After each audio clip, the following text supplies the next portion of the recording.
Short stories about faith and fervour. An introduction. Faith is something we all have. Fervour we see as passion, without control or reason, whether to a person, a cause, a god. It comes in many forms, many shapes, many sizes. It may be a one-time thing or a lifelong devotion. It may be our guiding light or reached for only when life has obstacles that on our own we cannot fully navigate. We need to believe that some force, some power can reach out and remove the problem, deliver us from the danger. Our classic authors, including James Joyce, F Scott Fitzgerald, Guy de Maupassant, Anton Chekhov and Helena Blavatsky, test faith in ways that only their imaginations can. Benediction by F Scott Fitzgerald. 1. The Baltimore station was hot and crowded, so Lois was forced to stand by the telegraph desk for interminable sticky seconds while a clerk with big front teeth counted and recounted a large lady's day message to determine whether it contained the innocuous 49 words or the fatal 51. Lois, waiting, decided she wasn't quite sure of the address, so she took the letter out of her bag and ran over it again. "Darling," it began, "I understand, and I'm happier than life ever meant me to be, if I could give you the things you've always been in tune with. But I can't. Lois, we can't marry, and we can't lose each other and let all this glorious love end in nothing. Until your letter came, dear, I'd been sitting here in the half-dark and thinking, where could I go and ever forget you? Abroad, perhaps? To drift through Italy or Spain and dream away the pain of having lost you, where the crumbling ruins of older, mellower civilizations would mirror only the desolation of my heart. And then your letter came.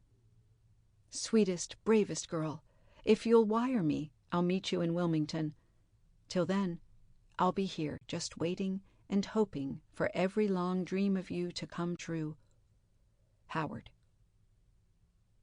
She had read the letter so many times that she knew it word by word, yet it still startled her. In it she found many faint reflections of the man who wrote it. The mingled sweetness and sadness in his dark eyes, the furtive, restless excitement she felt sometimes when he talked to her, his dreamy sensuousness that lulled her mind to sleep. Lois was 19, and very romantic, and curious, and courageous. The large lady and the clerk having compromised on 50 words, Lois took a blank and wrote her telegram. And there were no overtones to the finality of her decision. It's just destiny, she thought. It's just the way things work out in this damn world. If cowardice is all that's been holding me back, there won't be any more holding back. So we'll just let things take their course and never be sorry. The clerk scanned her telegram. "Arrived Baltimore today. Spend day with my brother. Meet me Wilmington 3 p.m. Wednesday. Love, Lois." 54 cents, said the clerk admiringly. And never be sorry, thought Lois, and never be sorry. 2. Trees filtering light onto dapple grass, trees like tall, languid ladies, with feather fans coquetting airily with the ugly roof of the monastery. Trees like butlers, bending courteously over placid walks and paths.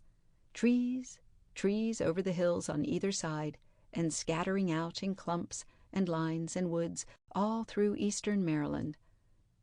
Delicate lace on the hems of many yellow fields, dark opaque backgrounds for flowered bushes or wild climbing garden. Some of the trees were very gay and young, but the monastery trees were older than the monastery, which, by true monastic standards, wasn't very old at all. And as a matter of fact, it wasn't technically called a monastery, but only a seminary. Nevertheless, it shall be a monastery here, despite its Victorian architecture, or its Edward VII edition. Sample complete. Ready to continue?